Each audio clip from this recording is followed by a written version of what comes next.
गांव में एक अजीब सी सन्नाटा छाया हुआ था। हर तरफ एक गहरी खामोशी थी, जैसे किसी ने गांव की रूह को छीन लिया हो। लोग अपने घरों में दुबके हुए थे और गलियों में सन्नाटा पसरा हुआ था। आसमान में काले बादल मंडरा रहे थे। ये बादल किसी अनहोनी की आहट दे रहे थे। गांव के लोग आसमान की ओर देख रहे थे, मानो कोई चमत्कार होने की उम्मीद कर रहे हों। बारिश की फुहारें धीरे धीरे गिरने लगी थीं। ये बारिश किसी वरदान से कम नहीं थी, लेकिन इस बार ये वरदान नहीं बल्कि अभिशाप बनकर आई थी। लेकिन किसानों के चेहरे पर खुशी नहीं थी। उनके चेहरों पर चिंता और उदासी की लकीरें साफ दिखाई दे रही थी। उनकी फसलें बर्बाद हो रही थी। खेतों में पानी भर गया था और फसलें गलने लगी थी। किसानों की मेहनत पर पानी फिर गया था। सबके चेहरे पर चिंता की लकीरें साफ दिखाई दे रही थीं। हर कोई अपने भविष्य को लेकर चिंतित था। इन्हीं किसानों में एक नौजवान था, मोहन। मोहन भी बाकी किसानों की तरह चिंतित था, लेकिन उसके चेहरे पर एक अजीब सी शांति भी थी। मोहन के चेहरे पर भी चिंता थी, लेकिन उसके साथ एक अजीब सी शांति भी थी। वह जानता था कि चिंता करने से कुछ हासिल नहीं होगा। उसे अपने पिताजी की सीख याद आ रही थी। पिताजी ने हमेशा उसे सिखाया था कि मुश्किल समय में धैर्य रखना चाहिए। बेटा, पिताजी ने कहा था, चिंता करना भविष्य के दुखों को आज ही भुगतने जैसा है।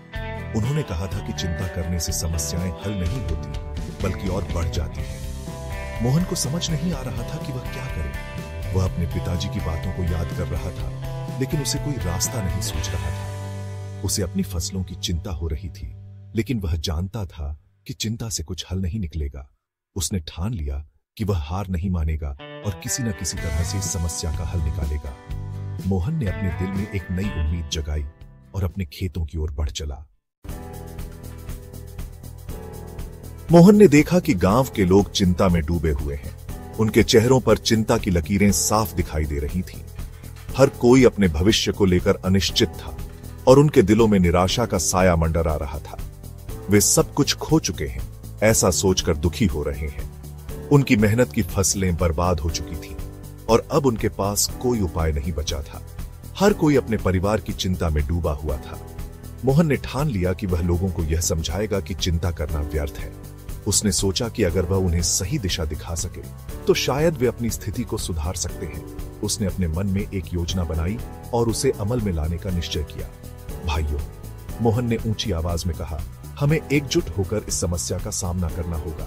उसकी आवाज में आत्मविश्वास और दृढ़ता थी, जिसने सभी का ध्यान खींचा। हमारी फसलें बर्बाद हो गई हैं, यह सच है, लेकिन इसका मतलब यह नहीं कि हम हार मान लें। हमें अपनी मेहनत और संकल्प को फिर से जगाना होगा। लेकिन क्या चिंता करने से कुछ बदल जाएगा?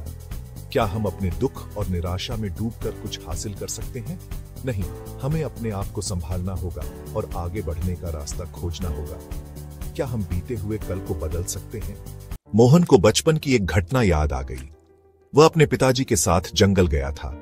लकड़ियां बीनते बीनते वह दोनों जंगल में बहुत अंदर तक चले गए थे। जब लौटने का समय हुआ तो उन्हें रास्ता भूल गए।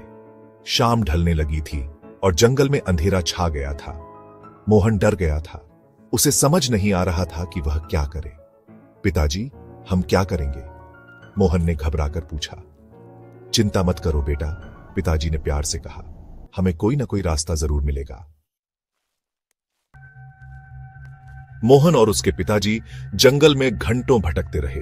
अचानक उनकी नजर एक झोपड़ी पर पड़ी। झोपड़ी के बाहर एक बूढ़ा महात्मा बैठा था। मोहन के पिताजी ने महात्मा को प्रणाम किया और अपनी समस्या बताई। महात्मा मुस्कुराए और बोले, चिंता मत करो बेटा, यह वक्त भी गुजर जाएगा।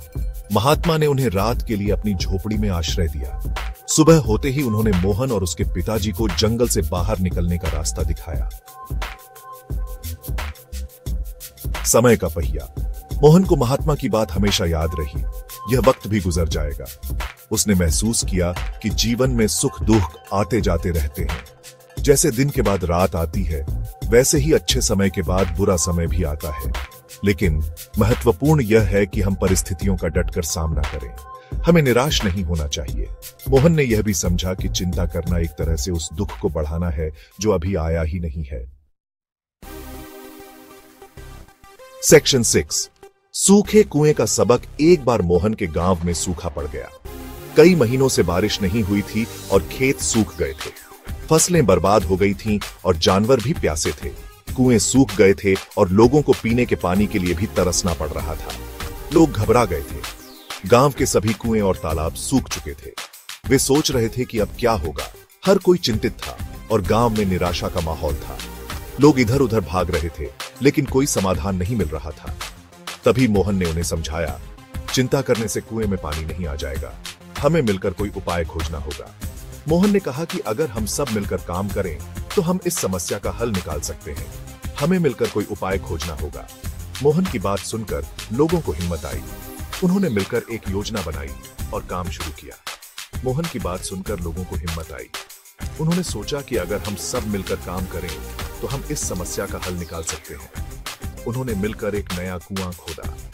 सभी ने मिलकर मेहनत की और कुछ ही दिनों में नया कुआं तैयार हो गया। जल्द ही कुएं में पानी आ गया और लोगों की परेशानी दूर हो गई। गांव में फिर से खुशहाली लौट आई। लोगों ने मिलकर काम करने की ताकत को पहचाना और एकता का महत्व समझा।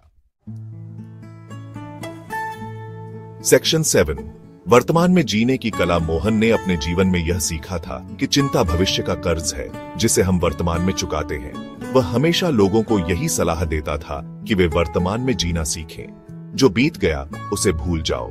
मोहन कहता था, जो आने वाला है उसकी चिंता मत करो, बस वर्तमान में जियो और उसका आनंद लो। मोहन जानता था कि जीवन अनिश्चित है। हम नहीं जानते कि कल क्या होगा, इसलिए जरूरी है कि हम हर पल को पूरी तरह से जिएं। सेक्शन 8, चिंता का जहर। खुशी का अमृत। मोहन ने देखा था कि चिंता लोगों को अंदर ही अंदर खोखला कर देती है। यह एक तरह का जहर है जो धीरे धीरे हमारे मन और शरीर को नष्ट कर देता है। दूसरी ओर खुशी और संतोष अमृत के समान है। जब हम खुश रहते हैं तो हम स्वस्थ रहते हैं, हमारा मन शांत रहता है और हम जीवन में सफलता प्राप्त करते हैं। सेक्शन 9, मुस्कुराइए क्योंकि यह वक्त भी गुजर जाएगा। दोस्तों, जीवन एक यात्रा है।